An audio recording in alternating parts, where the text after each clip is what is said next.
whether they engage online or in person, as long as they're experiencing Christian community, engaged in ministry. And there's certain parts of the things that I think the church needs to do that maybe has an embodied nature to it. And there's parts of communion, I think, that function a bit that way. But I just think like we just need to reframe the question of what do I want? And I want people engaged. Can that happen in the room? Yes. Can it happen online? Absolutely. And I can give you countless examples to when that has.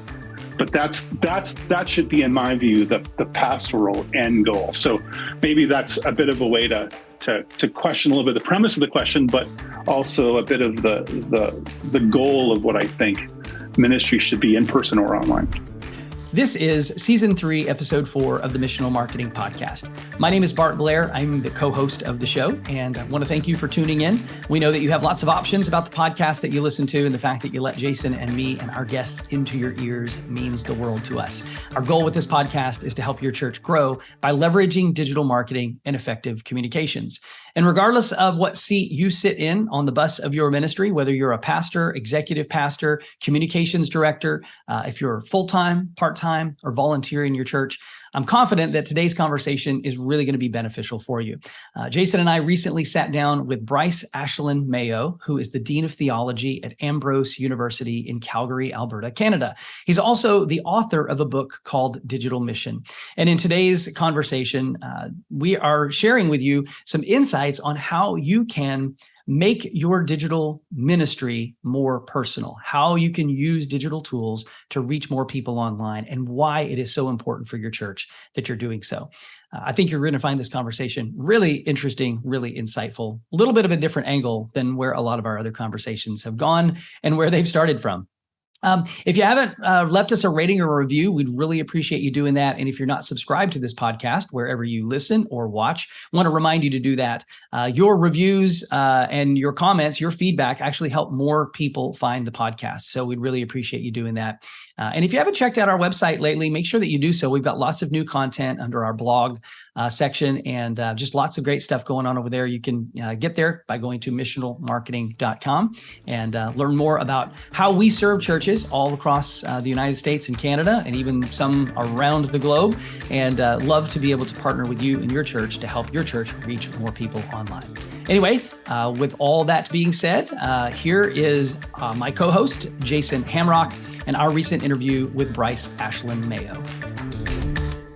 Well, hey, Bryce, welcome to the show. It's so nice to meet you. How you doing? Doing great. And yourself? I'm doing wonderful. It's a beautiful day here in the States. And the reason why I said that is because you're not here in the States. Where are you? Nope. I'm in Calgary, Alberta, Canada, where it's a little overcast. Probably going to get a little bit of rain, but it's been a hot couple of weeks, so we need the rain. So I'm not going to complain. Okay, so hopefully wash out that heat. He's in America's hat, right. Alberta. Montana's hat. America's hat. Okay, we're the chapeau. We'll just make sure we use chapeau to make sure the toque. French and English. You're the toque, right? The toque? Yeah. Okay. I spent 20 years in Canada, so I can still bag on Canada a little bit. I'm not going to say that, but Bart, I suppose you can because you did live in Canada, so that's okay. I did. I lived in the same province in Alberta that Bryce lives in. I was there for about 7.5 years. And you know what? I really appreciated the time that I had in Canada, and I really appreciate the opportunity to hang out with Canadians on our show. Interestingly enough, it seems like about every third or fourth episode we have these days, we have another fine Canadian on the show. Right. So we're welcoming you, Bryce, another fine Canadian to the show. Yeah. Just to note, many of your most favorite movie stars are Canadian. They are. Just throwing it out there. So yeah, and most of my favorite hockey players too. So there you go. Also true. Okay, Jason, right, let's get on with the topic here. Bryce. So tell our audience, because they maybe haven't heard you, a little bit about your background, what you do. Sure. That'll help us set the conversation for today. Yeah, sure. That sounds great. My name is Bryce again. I'm from Calgary, Alberta, Canada. I've served as a local church pastor for 25 years in a couple different provinces here in Canada in a couple different positions. Until most recently in March, I took the role of Dean of Theology here where I am at Ambrose University in Calgary. So Ambrose University is about 1,000 students here in Calgary. It's a Christian university, also has an embedded ministry training school and seminary. Those are the areas I give leadership to here at the school as Dean of Theology. I have a strong interest in online ministry and digital ministry. things. About 10 years ago, I did my doctoral work at George Fox, studying with Leonard Sweet, and did lots of research and study, and wrote my dissertation on the impact of social media on preaching. And and over the last 10 years, I've taught here at Ambrose, different denominations, all of which, like all things in the pandemic, accelerated when everybody was asking lots of questions of what does it look like to do ministry online. And so in the last couple of years, I've done that a ton. And part of the reason why I took this role is how do we equip kind of men and women for the work of ministry, particularly in this new changing digital age. So that's a little bit of my background, my passion. All right. Yeah. I mean, I think it's not foreign to everybody that, if you're listening and you work in a church, you've gone digital. You already have been digital. You've just more emphasis on going more digital. But I want to ask this question because I really want your perspective on it. Why do you believe that it's important that churches have a digital ministry? What does that look like? And just from your words. Yeah. So like my perspective on that is if you were to like go back in a time machine, like 500 years, and when the Gutenberg press was invented and all of a sudden books were available, you'd have had a ton of people who would have said all of the same critiques that would have now on in fact, you can actually find this in recorded history where people would say that, books are going to make people stupid. Everyone's going to forget the oral traditions. Worship is going to change because now people don't have to memorize songs or scripture or the liturgy. It'll all be written. Like it's going to change everything. And all of the same fears that we're experiencing today existed then. And yet now we would never tell somebody you should like forego books to do ministry. Like that would be crazy. Or you should like give up on how we do liturgy or church or worship music or preaching, all of which we all today understand through the lens of us having our own printed text, which is a fairly recent dynamic in human history. So for us, I just think as we move into the future, digital is part of that. And we're just right now, I think, in the infancy of what digital will look like. Yeah. So I always challenge people for whatever their critiques are to recognize you can't critique a long lens through a very narrow perspective. It's going to take us time to learn to digitally crawl, which I don't think we've even learned how to do yet, before we can learn to digitally run, because the technology is changing so fast. And we're so early on in the iteration of what digital looks like in the scheme of things.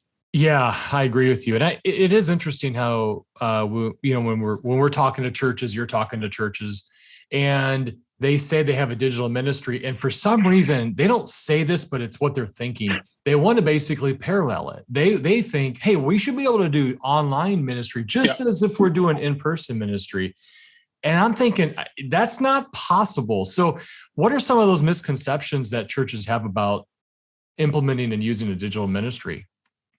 Yeah, that's a great question. This is the premise to my book, Digital Mission, where I make the argument that part of our challenge in the pandemic, which saw like all churches everywhere almost instantaneously with tons of excitement, by the way, if you can remember back then, I heard lots of people, this is going to change church forever. Like we're just going to explode. People from everywhere is going to go online. That excitement lasted about 2 weeks, but that excitement, it's what drove everyone instantly online. And by doing so, this is just my assessment, we made the classic church mistake and ended up practicing unintentionally, as usually often is the case, a digital colonialism, which just means that we went online and forgot that actually we were going into a different culture and had to change actually how we intersect with that culture, how we communicate, because people understand truth differently in different cultures. That's definitely the case from in-person to digital.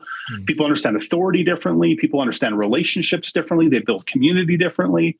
And so surprise, we did everything we were doing in person and just put a camera in front of it and pretended like we were like using technology. And it'd be the same as if we took what we do here and just imported it to someplace in West Africa or to Asia or Latin America and assumed it would just work, and surprised it didn't. And I think we've discovered, and I think we know now what many people throughout probably the last 40 or 50 years have been looking at through media ecology, that media actually changes things, and the dynamic of digital culture is unique. And what does it look like to create our methodologies for online ministries as we move into the future? Okay, one more question for you, then Bart will jump in here. Yeah. So whenever I talk to churches, in fact, I did it today, this morning, I was talking to a church in California, and I try to paint the picture because they're going, how can we get more people digitally engaged with us so that they show up in person? I go, good question. I like to speak in terms of a funnel, right? You kind of have a funnel and there's different layers or rings to that funnel. And so everything you do digitally, if you're doing advertising, it's reaching a whole lot of people so that some will take the next step and the next step and the next step, and maybe they'll end up in a seat. Sure. So that's kind of how I talk to it. But I think a lot of churches today, like they're still, pastors are very, very motivated to having people sit in a seat, and rightfully so.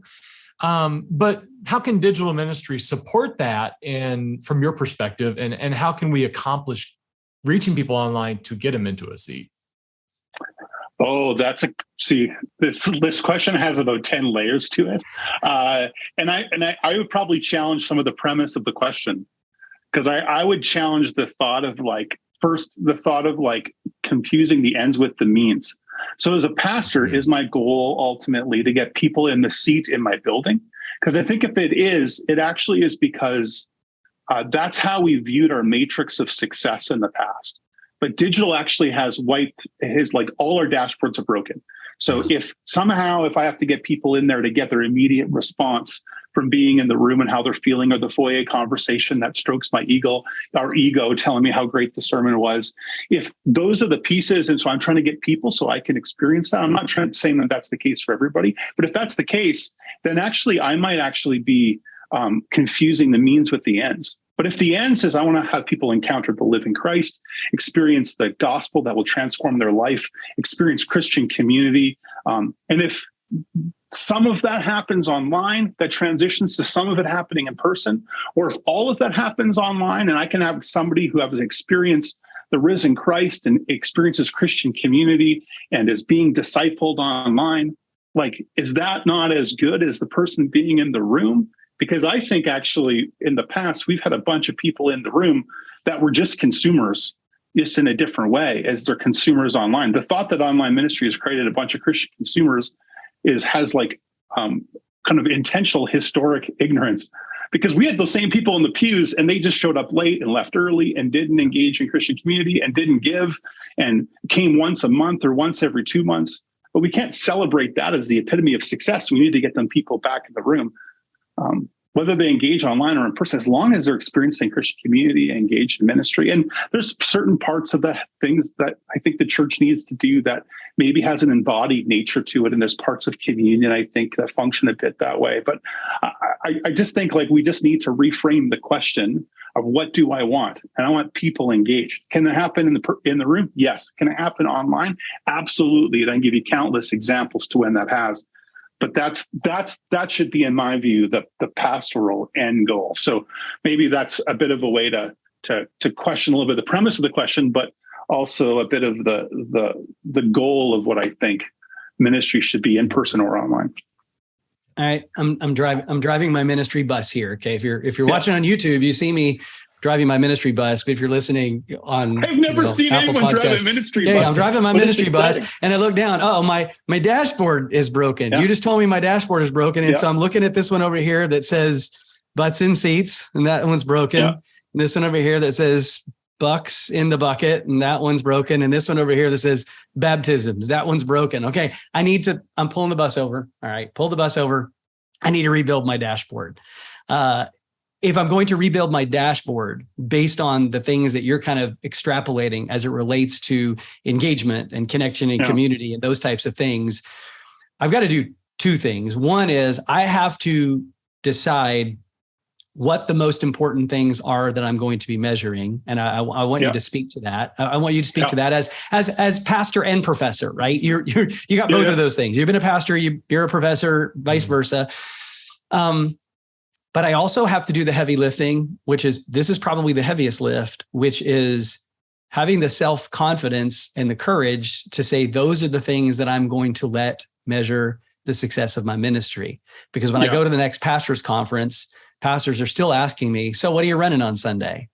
So what are your numbers? Yeah. That is still the measurement tool by which I'm gauging majority of my personal success. It's the way my peers look at me. How do I overcome that? Well, dude, that's such a complicated question. So I think first, it's hard to do because so much of our ego is tied to the growth of things. It's why, like, you can talk to 10 different people and they'll use 10 different multipliers for views to how many people live in their seats. And you can numbers now don't really mean anything. It's so complicated when it comes to digital numbers. I mean, you can measure everything. In fact, I challenge pastors, like, if you ever get stressed about this, just watch the views, because you can see on your live stream when people stop listening to you. It can be quite depressing. Bryce, I had a conversation with a pastor one time many years ago who would literally count people in worship attendance who would have been there if they weren't doing this other thing. Yeah. Like he would go, oh, well, if they hadn't been at that event or that family reunion or on vacation, they would have been here. So we're going to still count them in our numbers. I'm like, what? That's crazy. They're not there. Okay. Sorry. I derailed you there. This the same thing. We, like, our denomination had like their like yearly statistic things, and people just interpret it differently. So one of my pastor friends was like, people at worship. Well, everything is worship. So everything we do in the church is worship.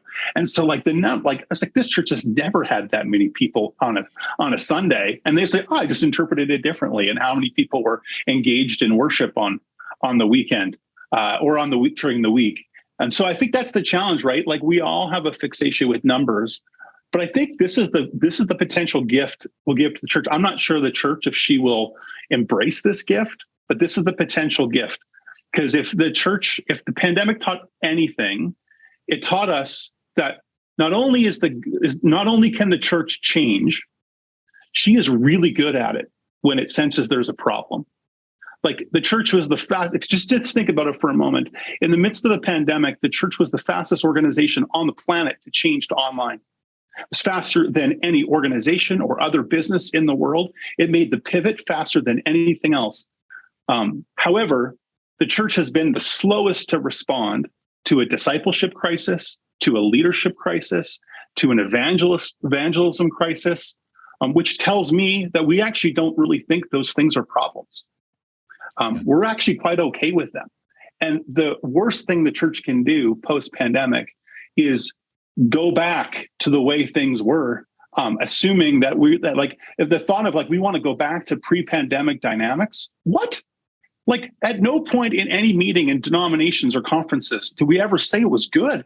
We were all complaining how horrible it was, yet it's what we know. So we want to go back. We're just like the Israelites who left Egypt. We want to go back to what we were, even though like what it was horrible, but it's what we know. So that's this human tendency to do that. So I think this is like the moment the church can actually re-embrace a dashboard that would say, what are the things that we're going to count?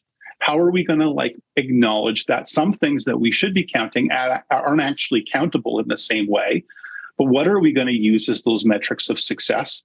And not go back to the old ways, because those old ways of doing things, we would have said before, were deeply problematic. They're just what we know and what we feel comfortable with.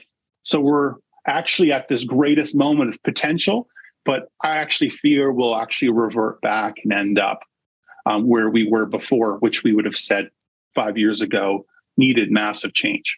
So that was maybe a long-winded way to like circle back on your question, but I'm going to make one comment, and then I'm going to let Jason jump in here. And I'm going to say, yes, you are correct in that the church did pivot very, very fast to the COVID-19 pandemic going online.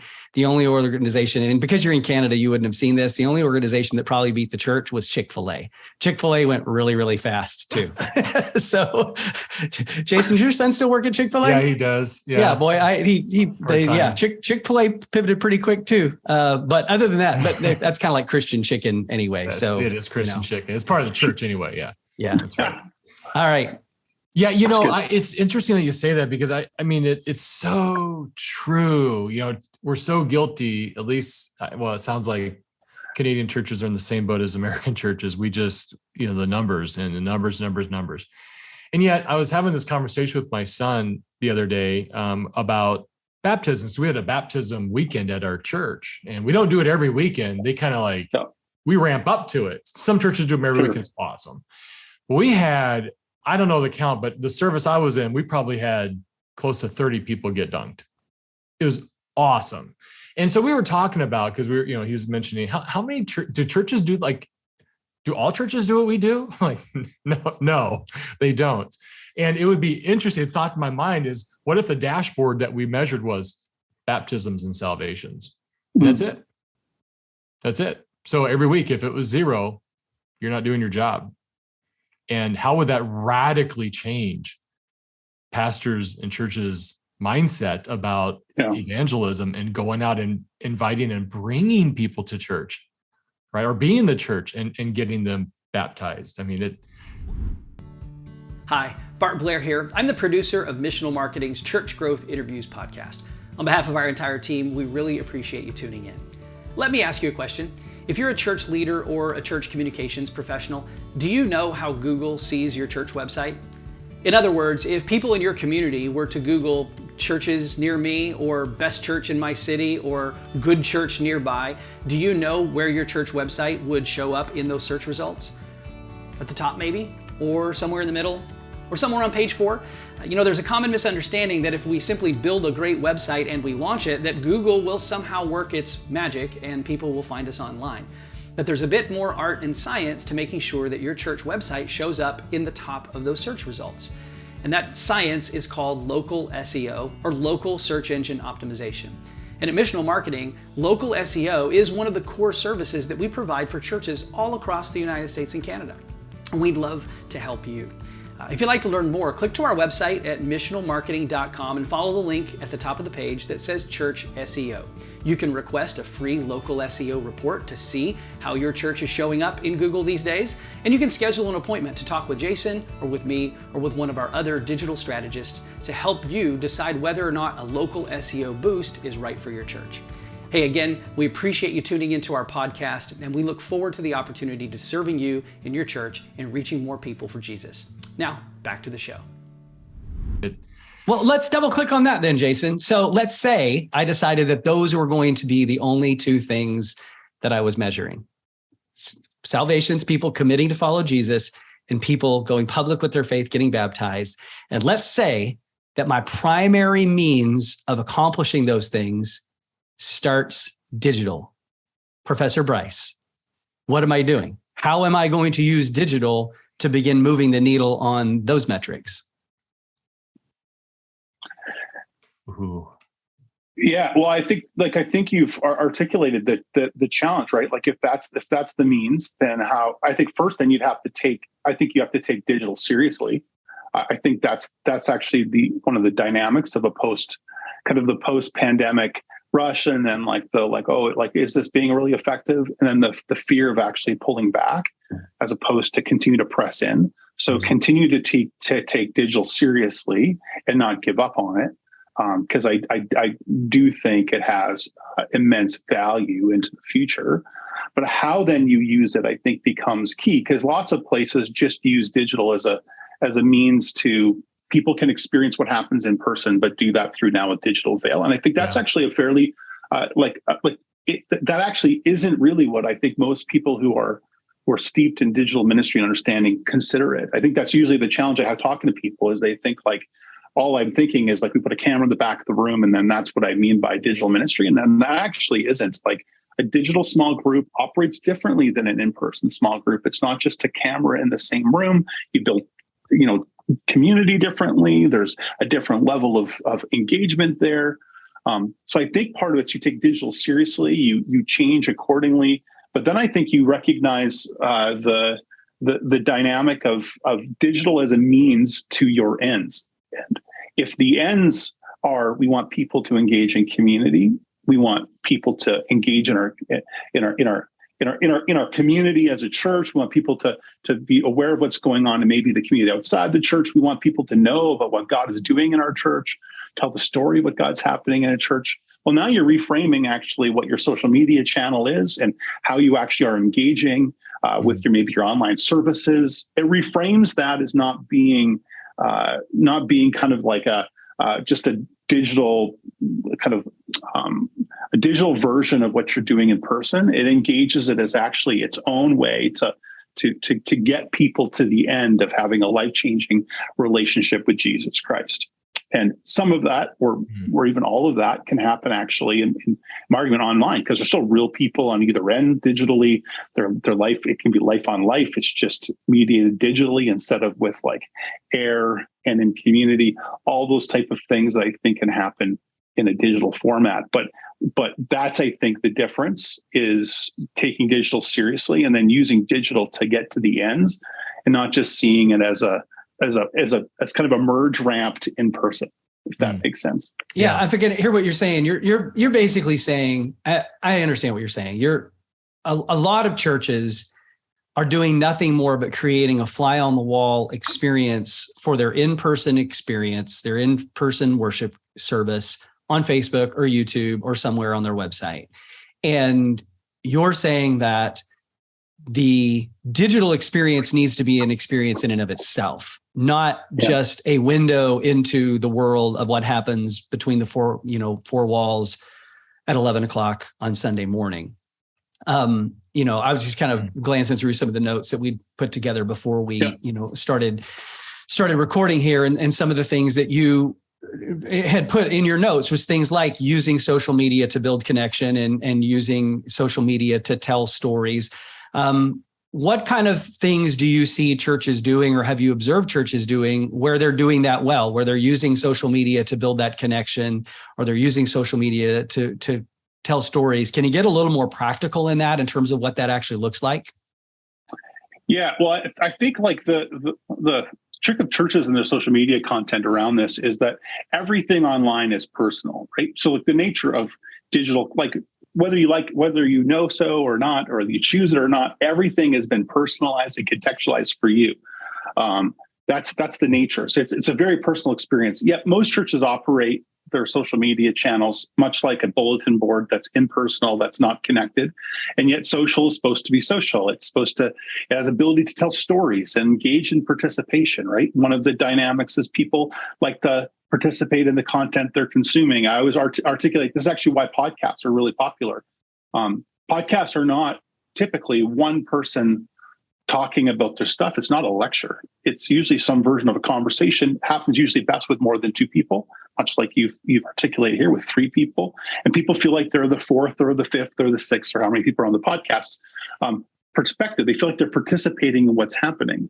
And so if your social media channels can actually live off of those like values and content, they actually can connect with people in new ways. So the churches I see around where I live that do that well use social media to tell the story of what God is doing in the lives of their people. Use social media not just to tell all the events that are upcoming. Actually, rarely do that. They use their websites for that. They use it, in fact, to say, what is God doing in our church today? And so your engagement with what's happening on social media is them creating what I call proprietary content for their community. That's unique to them, that is customized to them, that they're sharing what God's doing in their lives of their church. I think the temptations of lots of churches is let's just pay a subscription to a company that will give us social media posts that'll be designed and we can just send them out and automate a send out thing, as opposed to customizing it for your community. What does it look like to share the story of what God is happening in your church in real time and in a real way? That's what will compel people, because that's what social media is designed to do. It isn't designed just to be like a large bulletin board that now exists in a social media space. So yeah, I want to ask this question to you, but it's putting you on the spot. So I'll ask it anyway. If you had, you said something that was pretty compelling. You said, hey, we're just, and I agree with you. We're just on the front very edge of where digital's going, and the church, we're 10 years behind in that space. Sometimes we might as well be 100 years behind. It moves so rapidly. However, are there churches, you just mentioned something that's really great. Are there churches that that are doing this really effectively? And second, where do you think this is all going? I mean, is it going to be one of those things where do you think the church, I mean, you said the church is really good at pivoting. Are we going to want to go back to we got to drive? Because I'm hearing more and more and more, we're getting more and more people in the seats. Okay. Are we getting back to some normalness where that's going to happen? Or would you like to see the church explode in this digital space? I mean, just some thoughts from you. Oh, that's good. I think all those things, I think it's not an either or dynamic, right? Like the reality is, I think as we look into the future, I think more people like churches will come back to in-person attendance as people feel more comfortable. Absolutely, for sure. But I also think in the process of that, let's not burn all of our ships that we learned how to use to get us here. Let's use them to figure out what does it look like to embrace digital in the future. It's the same as I'm sure there's tons of people who, when they were able to go back to their offices, long to go back and experience all the office dynamic. But eventually it'll be like, you know what, I also really liked the engagement from at home and don't ever want to go back and working fully in person anymore. Want to work at least partially virtually. Yeah. I think every industry will be like that. And the church will be like that too. And even people who tell me that's horrible. I get this pushback all the time. The church can't exist like that. The ecclesia is different, et cetera, et cetera. Okay. But the reality is we have to figure out how to engage with the world that is going to engage with the church in a very different way. And I think the danger for lots of these things is that the people always perceive the digital church will never work because Zoom church sucks. And it's like, okay, you do realize Zoom will not be around, will not be what we use in 5 years, right? Its lifespan is not in perpetuity. It is not going to be, if you're comparing this with MSN chat from 10 years ago, these companies change, the technology changes so fast. What happens if you get rid of the digital delay? It even becomes a partially 3D experience through VR. All these things will be changing. And if we don't start thinking about this, both theologically, of course, but also methodologically in ministry, we've just missed our moment and have doubled down on in person, when I think the world is shifting and there's conversations around embodied ministry. I get all of that. And I think we need to have all of that. That's partially what I do. But I also recognize we just can't throw it all away for thinking what digital will be is what digital is right now. Yeah. I say this and I pray this, that we forget we have the most creative leader. Oh yeah, he created everything, including the universe, and we forget to tap into him to say, "Hey, help our church, your church, excel in the space of digital." We could be the most creative. I'm going on my soapbox, but I think we get ourselves in a little box. Yeah, we don't realize we don't have to be in a box, right? Yeah. So that's stuff that because we say the same thing about missional marketing. How can we continue? Lord, lead us in that path, right? We don't know the answers. He does. Well, I would say before the fall, technology existed before the fall. Everyone, but Adam needed tools to till the soil. You can't till the soil with your hands. So there's I always say the garden was this picture of the world vibrating with creativity. This isn't a stale environment that everything was stuck the same. There was the sense of reproduction and a sense of tilling of the soil, the sense of caring for the earth and stewarding it in a way that's using technology to do so.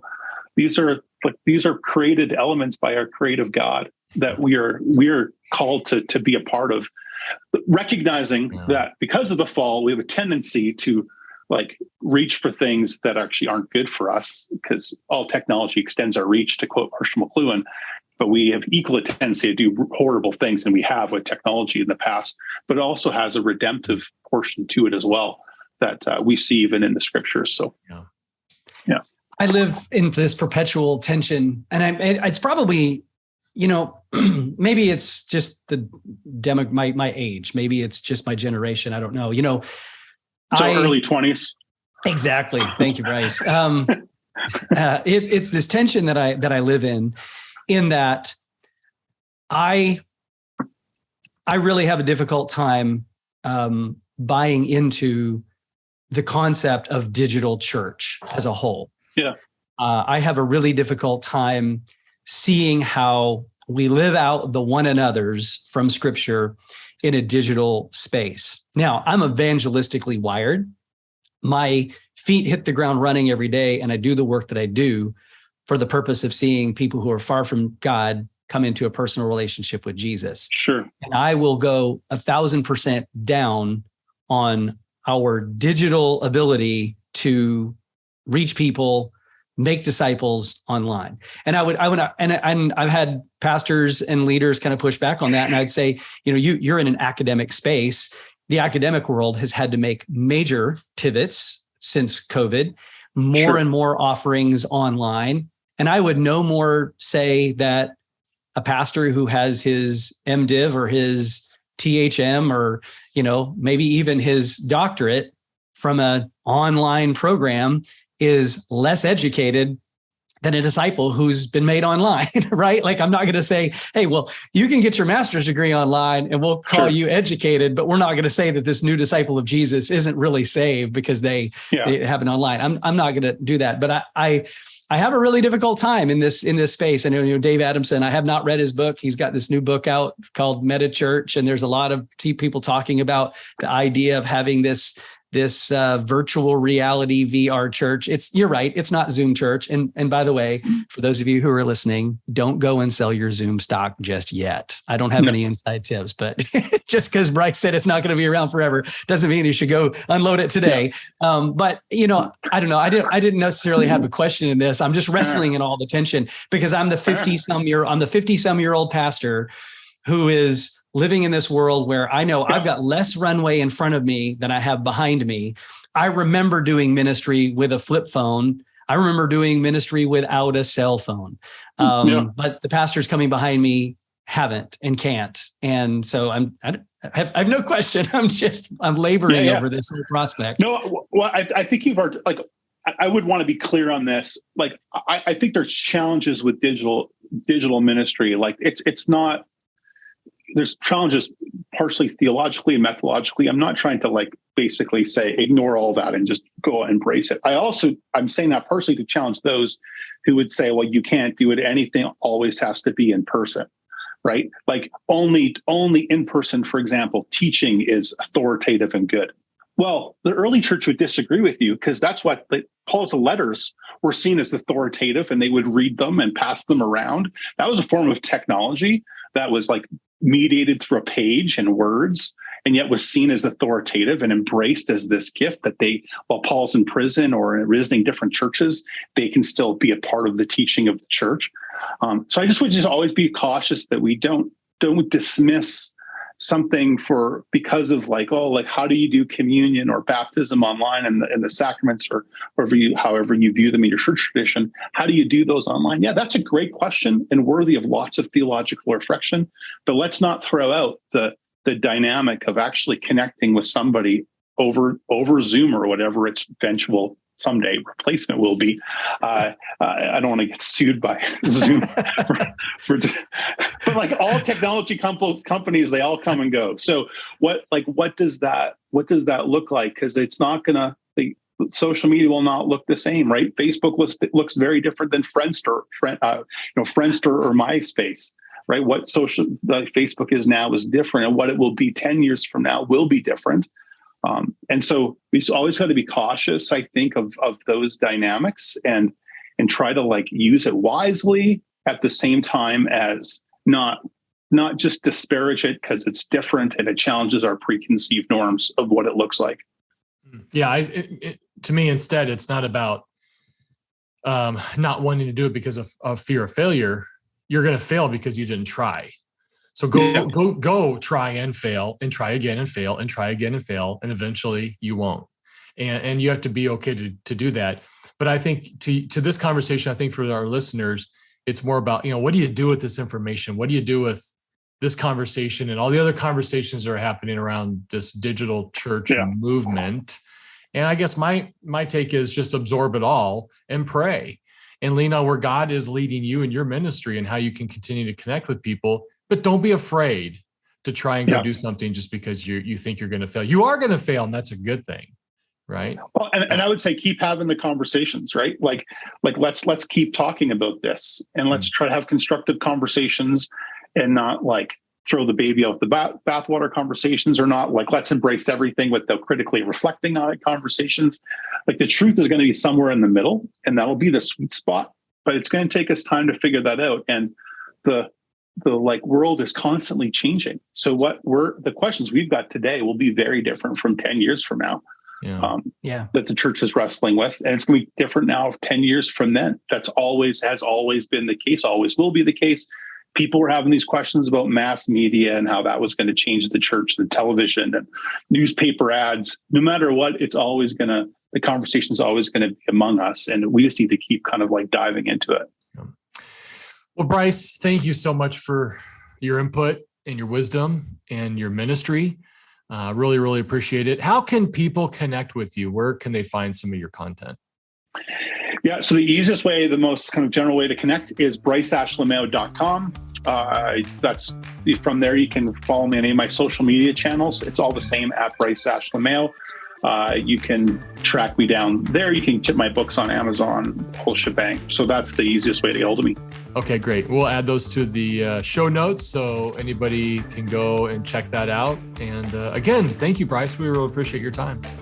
Thanks. And anyone who's listening that's a church leader, thank you for serving in one of the most challenging times in church history, and continue to continue on valiantly in service of our King and his mission. You bet. Amen to that. Amen. Thank you.